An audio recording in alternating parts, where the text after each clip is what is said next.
आज मैं आपको मिलवाने जा रही हूँ ग्रुप डी वेब सीरीज में मेन लीड रोल प्ले करने वाली पारो यानी निशा शर्मा जी से। क्या भी तेरे करूंगी और जब तू चाहेगा ना जब करूंगी बुढ़े बादशाह भी इतनी सुतरी लागूंगी। आप कहाँ से हैं और इस एक्टिंग लाइन में आप कब तो से आए? कभी ये नहीं सोचा था कि एक्टिंग फील्ड में जाना है। I am not a person की जो कुछ सुन लेगी या जहाँ मैं गलत नहीं हूँ। आपकी लव मैरिज है या ट्रस्ट इश्यूज होने शुरू हो जाए तो कोई भी वो लव मैरिज हो अरेंज मैरिज हो बुढ़े बादशाह भी इतनी सुतरी लागूंगी। Haryanvi web series group D आपने देखी है तो ऑब्वियसली आप पारो को भी जानते ही होंगे। आज कराते हैं रूबरू पारो उर्फ निशा शर्मा से ओनली ऑन कलाकार अपडेट। हेलो गाइस, मैं प्रीति अरोड़ा हाजिर हूँ हमारे खास शो मीटअप विद कलाकार्स में। तो दोस्तों, जैसा कि आप सब लोग जानते हैं, इस टाइम हरियाणा में सीईटी एग्ज़ाम काफ़ी चर्चा में है और आपने ग्रुप डी वेब सीरीज़ भी देखी होगी जो स्टेज ऐप पे रिलीज़ हुई थी और काफ़ी हिट भी हुई है। तो आज मैं आपको मिलवाने जा रही हूँ ग्रुप डी वेब सीरीज़ में मेन लीड रोल प्ले करने वाली पारो यानी निशा शर्मा जी से। Hello ma'am. Hi hi, welcome, आपका बहुत बहुत स्वागत है हमारे थैंक यू कलाकार सो अपडेट्स मच। में। Thank you. कैसे हैं आप? मैं एकदम बढ़िया, thank you for having me. Ma'am, सबसे पहले आप ये बताइए कि आप कहाँ से हैं और इस एक्टिंग लाइन में आप कब से आए? मेरी पैदाइश पानीपत की है। I was born and brought up in Panipat और मेरी ग्रेजुएशन तक मैं पानीपत ही रही हूँ। मेरी स्कूलिंग गवर्नमेंट स्कूल से हुई है और आर्य पीजी कॉलेज से मैंने अपनी ग्रेजुएशन किया। I did masters in journalism और मेरी मास्टर्स एलपीयू से हुई है और करीब 4-5 साल से मैं गुड़गांव में विद फैमिली। तो आपका मतलब एक्टिंग लाइन में बचपन से आने का सपना था या? नहीं, मैं बचपन से डांस बहुत करती थी, मुझे डांस करना बहुत पसंद था और एक्टिंग का कभी ऐसे था नहीं कि मुझे एक्टिंग में आना है या मैं बहुत कुछ कर सकती हूँ एक्टिंग में।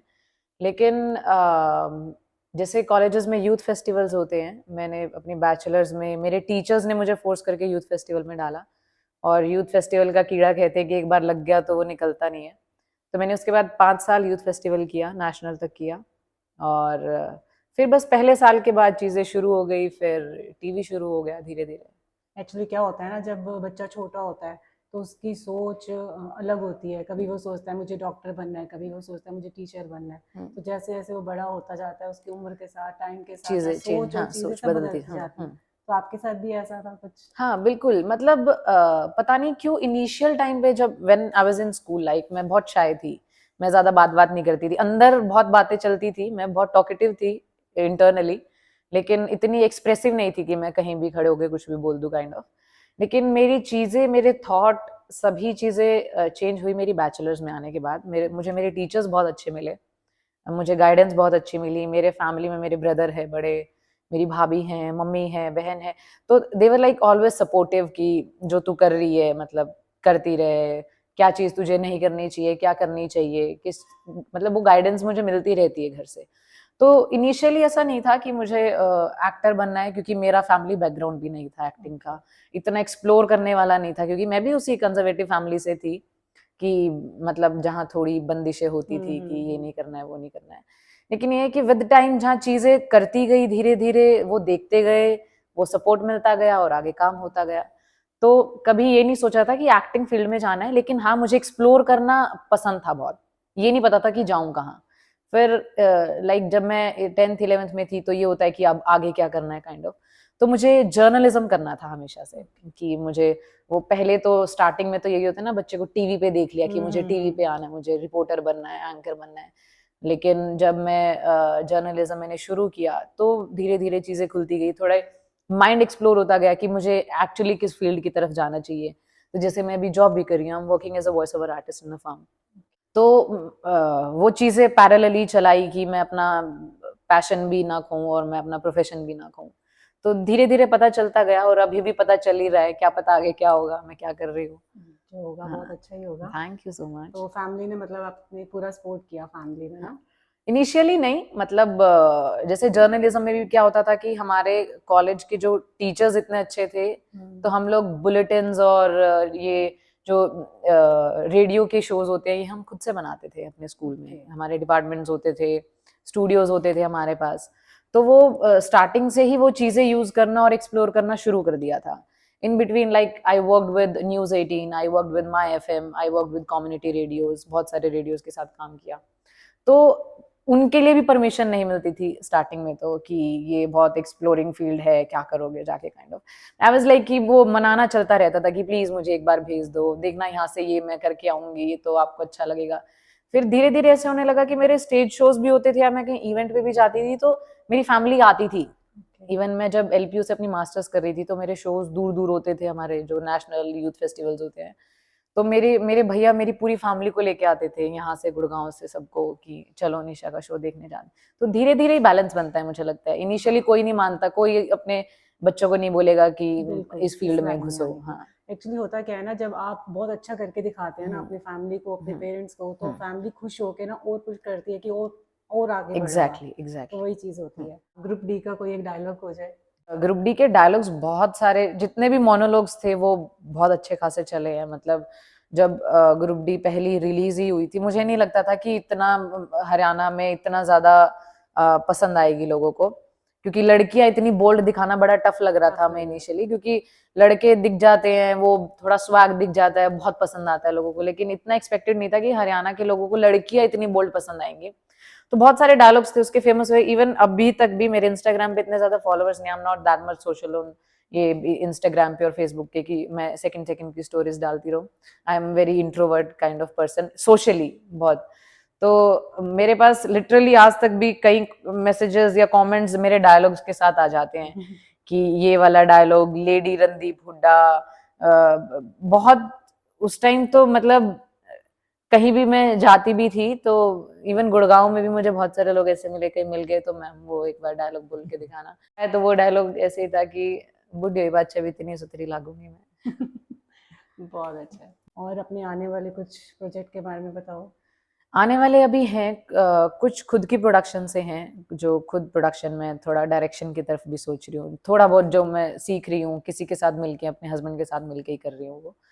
और एक्टिंग के प्रोजेक्ट्स भी आ रहे हैं कुछ, अच्छे खासे भी आ रहे हैं, मतलब नोन आर्टिस्ट के साथ भी आ रहे हैं कहीं। तो अभी हैं 2-3 लाइंड अप, बाकी अभी और ज्यादा आगे का मुझे नहीं पता है। अभी 2-3 महीने तक का भी यही स्केड्यूल है। अच्छा, मतलब 2-3 महीने के लिए बिजी है। बिजी है, हाँ। वैसे तो आपके काफी प्रोजेक्ट आ चुके हैं, लेकिन ये जो ग्रुप डी वेब सीरीज आपकी बहुत हिट हुई, और खासकर आपका जो उसमें किरदार था पारो का, वो बहुत हिट हुआ। तो आप रियल लाइफ में भी ऐसे हो दबंग? मुझसे बहुत सारे इंटरव्यू में यही चीज पूछी गई है कि मतलब in reality I am like the same, I am like very bold personality, कि मुझे जहाँ स्टैंड लेना है, जिस चीज में स्टैंड लेना है, या मतलब I am not a person की जो कुछ सुन लेगी, या जहाँ मैं गलत नहीं होंगी, जहाँ गलत होंगी डेफिनेटली आई अपोलोजाइज। लेकिन जहाँ ये घर में भी है मेरा, बाहर भी है, इवन अगर मुझे लग रहा होगा कि कोई चीज गलत हो रही है तो आई डेफिनेटली, मतलब मैं, मुझे उस चीज के लिए स्टैंड लेना, मुझे अपने घर वालों से भी नहीं पूछना पड़ता अभी कि मुझे इस टॉपिक में घुसना चाहिए कि नहीं घुसना चाहिए। तो somewhere I am like the same, कि मैं पारो जैसी हूँ बेधड़क, लेकिन ऐसा नहीं जैसे उसमें दिखाया है कि वो घर आए मेहमानों के साथ भी जो बदतमीजी कर देती है। बदतमीजी नहीं कहेंगे, लेकिन पारो उस सेंस में बोल्ड है कि वो उस छोटे से गांव में रहते हुए भी उसके थॉट इतने क्लियर हैं कि अगर वो घर ऐसा रिश्ता लेके आए हैं तो शी इज लाइक दैट, कि वो सामने से बोल देगी कि ये क्या कर रहे हो आप लोग ना। तो मैं इतना ज्यादा नहीं, लेकिन हाँ मुझे वो कैरेक्टर करने में ज्यादा चीजें क्रिएट नहीं करनी पड़ी, वो इनबिल्ट थी कई चीजें। ज्यादा मेहनत नहीं करनी पड़ी। हाँ, मेहनत करनी पड़ी, क्योंकि क्या होता है ना कि जैसे आप जो नॉर्मल लाइफ जी रहे हो ना, मान लो अगर मैं ऐसी हूँ, उसको कैमरा के सामने प्रिटेंड करना थोड़ा मुश्किल हो जाता है। इवन जैसे आप हो वैसा कैरेक्टर स्क्रीन पे करना ज्यादा टफ होता है। अब मुझे कोई कैरेक्टर सीखना है, मुझे मान लो किसी चाय वाले का कैरेक्टर करना है, तो मुझे उसमें ढलने में और स्क्रीन पे प्ले करने में ज्यादा टाइम नहीं लगेगा, जहां तक मुझे लगता है। वैसे हर आर्टिस्ट का अपना एक तरीका होता है, और मुझे लगता है जैसे आप नेचुरली हो, वो कैमरे पे दिखाने में आपको एक कॉन्शियसनेस रहती है कि ये तो मैं हुई, मतलब इतना मजा नहीं आ रहा होता आपको करने में, कहीं ना कहीं थोड़ी इनसिक्योरिटीज रहती है। मेरा एक्सपीरियंस बहुत अच्छा था उसका, और उसके आउटपुट्स भी बहुत अच्छे मिले मुझे अभी तक। तो आपकी जो पर्सनल लाइफ है और जो प्रोफेशनल लाइफ है, कैसे मैनेज करते हो? क्योंकि आपकी लाइन ऐसी है कि आपको घर से बाहर भी, मतलब काफी दिनों तक भी रहना पड़ता होगा शूटिंग के लिए, रात दिन बाहर भी रहना पड़ता होगा, तो कैसे मैनेज करते हो? मैनेज मुझे कभी ऐसा सच दिक्कत नहीं आई, क्योंकि स्टार्टिंग से ही हम बहुत कॉम्प्रोमाइजिंग रहे हैं सब चीज़ों में, कि शूट भी हैं, कुछ फैमिली ने हमेशा से चीज़ों में और विचारों में इतनी हाइप नहीं दी कभी भी कि कहीं चढ़ के रहे हो हम ना। तो कुछ हरियाणा में काम अभी इनिशियली शुरू हुआ है ना, थोड़ी थोड़ी चीजें होंगी, तो कॉम्प्रोमाइज बहुत चाहिए हरियाणा में बिल्कुल। काम करने के लिए आर्टिस्ट को भी। कहाँ मैनेज करना है, कहाँ आपका स्टे है वो मैनेज करना है आपको, आपके स्केड्यूल। अब हरियाणा में क्या होता है कि जिन डायरेक्टर्स के साथ हम काम करते हैं ना, मैक्सिमम क्या होता है कि पेमेंट को लेके बड़ी दिक्कत होती है, तो वो कैसे एडजस्ट करते हैं कि अगर 8 दिन की पेमेंट ज्यादा हो रही है तो 8 दिन का शूट 4 दिन में खत्म करने की सोचते हैं, फिर 4 दिन में बिल्कुल। काम डबल ट्रिपल हो जाता है वो हाँ, है ना। टेंशन ज्यादा हो जाती है। हाँ, तो वो मैनेज करना बड़ा मुश्किल होता है, लेकिन समवेयर हम लोग भी समझते हैं ये चीजें कि स्टार्टिंग है, हर कोई चाहता है कि कम पैसे में ज्यादा से ज्यादा ज्यादा चीजें, काम। अच्छी चीजें बाहर आ जाए। तो अभी तक वो कॉम्प्रोमाइज टाइम ही चल रहा है, कहीं पेमेंट में कॉम्प्रोमाइज करना पड़ता है, कहीं कैरेक्टर में कॉम्प्रोमाइज करना पड़ता है कि हमें किस तरीके से परफॉर्म करना है। तो अपनी मर्जी से कई चीजें नहीं कर पा रहे हैं, और अपनी मर्जी से कहीं जो हमें मिलना होती है, ये चीजें जो फैसिलिटीज मिलनी होती है वो नहीं हो पा रही है अभी हरियाणा में। बट एक चीज बहुत अच्छी है कि हरियाणा में गानों के अलावा अब आर्टिस्ट वाली जो चीजें हैं, एक्टिंग पे काम होना शुरू हो गया है। हाँ, काफी। ना हरियाणा में मुझे लगता है कि ये जो चेंज आया, ये सपना चौधरी के बाद आया, सपना चौधरी के बाद गानों में आया, गानों में बिल्कुल। लड़कियां दिखना शुरू हुई, लड़के हाँ। दिखना शुरू हुए, गानों से अब सीरीज में और फिल्म्स में आना ये तो शुरू हुआ। काफी बहुत आगे हाँ ट्रेंडिंग में आ रहा है, हाँ हरियाणी लैंग्वेज, हरियाणवी सॉन्ग्स काफी हाँ, चल रहे हैं। फिल्म्स में बहुत, बॉलीवुड हाँ, फिल्म्स में बॉलीवुड हरियाणवी में। बहुत ट्रेंड में आने लगी है। बिल्कुल। तो ये कि चेंज के साथ लगता है मुझे कि हम लोगों को थोड़ा इनिशियल स्टेज पे हैं, हम कॉम्प्रोमाइज करना चाहिए, क्योंकि बॉलीवुड हुआ, बॉलीवुड हुआ, ठीक है, इन सब लोगों ने इनिशियल स्टेज पे ये सब चीजें हैंडल की हैं। तो हेक्टिक है, मतलब शादी से पहले नहीं था, मेरी इसी साल शादी हुई है, तो ये था कि जॉब है, इधर घर है, जॉब करो, घर आओ, कहीं शूट आता है वहां चले जाओ, काइंड ऑफ, मतलब थोड़ा सॉर्टेड था। अब थोड़ा ये कि चीजें आगे की समझने में, खुद की समझने में, बाहर का काम, ऑफिस, कई चीजें थोड़ी पजल हो जाती है, इसलिए मैंने कुछ महीने के लिए ब्रेक भी लिया था, मैं काम भी नहीं कर रही थी ज्यादा टाइम। अब फिर से शुरू हो गया अभी 1 महीने से, लास्ट टाइम से। तो ये है कि मैनेजेबल है, फैमिली कोऑपरेटिव है, हस्बैंड कोऑपरेटिव है, तो ये है कि हो जाती हैं चीजें मैनेज। आपकी जी, लव मैरिज है या अरेंज? मेरी लव मैरिज है। अभी हस्बैंड इतना सपोर्टिंग करते हैं ना। हाँ, मतलब इस फील्ड में होके अंडरस्टैंडिंग मिलना थोड़ा टफ हो जाता है। हालांकि अंडरस्टैंडिंग आज के टाइम में मुझे लगता है हर किसी कपल के लिए थोड़ा एक इशू रहता है, लेकिन ये है कि थोड़ा ऑपोजिट चीजें, मैं बहुत मतलब बोलने वाली लड़की, बहुत एक्सप्लोरिंग, और वो थोड़ा इंट्रोवर्ट है, तो वो बन एक्चुअली गई क्या होता है ना, अंडरस्टैंडिंग। अब लाइफ बहुत बिजी हो गई है, हस्बैंड वाइफ को टाइम देना मतलब बहुत मुश्किल हो जाता है। तो जब आप एक दूसरे, आप कह रहे हैं कि एक ही फील्ड में है, तो इसलिए आपको ज्यादा आई थिंक मुश्किलें हाँ नहीं आएंगी। हाँ, टाइम का भी है, और वो अंडरस्टैंडिंग है कि उसे भी आगे बढ़ना है, मुझे भी हाँ, आगे बिल्कुल। बढ़ना है, और एक दूसरे का साथ दे के आगे बढ़ना है, हाँ। तो शायद फिर कहीं क्वेश्चनेबल नहीं आता है, क्योंकि मेरे हस्बैंड भी सेम फील्ड से हैं, और मुझे लगता है कि जहाँ दो लोगों के विचार ज्यादा मिल रहे हाँ, हैं, तो वहाँ बिल्कुल। चीजें ज्यादा रुकती नहीं है। भले ही चीजें हो भी, लेकिन नहीं होती है अगर आप हस्बैंड वाइफ के इतनी अंडरस्टैंडिंग है हाँ, आपकी। हस्बैंड वाइफ की अंडरस्टैंडिंग होना हाँ, बहुत वो जरूरी है। जरूरी है, बिल्कुल। तो वो है, तो मुझे नहीं लगता कि ज्यादा बिल्कुल दिक्कतें फिर बिल्कुल। आती हैं। और मुझे लगता है कि ये ट्रस्ट इश्यूज आपके, ये अगर ट्रस्ट इश्यूज होने शुरू हो जाए, तो कोई भी, वो लव मैरिज हो, अरेंज हाँ, मैरिज वो हो, तो खराब है। हो जाएगी, डैमेज हो ट्रस्ट होना जाएगी। तो बहुत जरूरी ट्रस्ट है होना, ट्रस्ट करो, और किसी एक भी साथ रिश्ते में। मिलके सबको आगे बढ़ना आज के टाइम बिल्कुल। पे। ये सोशल मीडिया ने इतना लोगों को ट्रेंड में कर दिया है, रील से लोग स्टार बनते जा हाँ, रहे हैं, बिल्कुल। तो उसके लिए आपको ट्रस्ट भी चाहिए, ठीक है, आपको अंडरस्टैंडिंग भी चाहिए, तो वो चीजें अगर मैनेज करके चलो, तो मुझे लगता नहीं कि अरेंज मैरिज और लव मैरिज का टैग होना बहुत जरूरी है, सब चीजें चलेंगे फिर। बिल्कुल।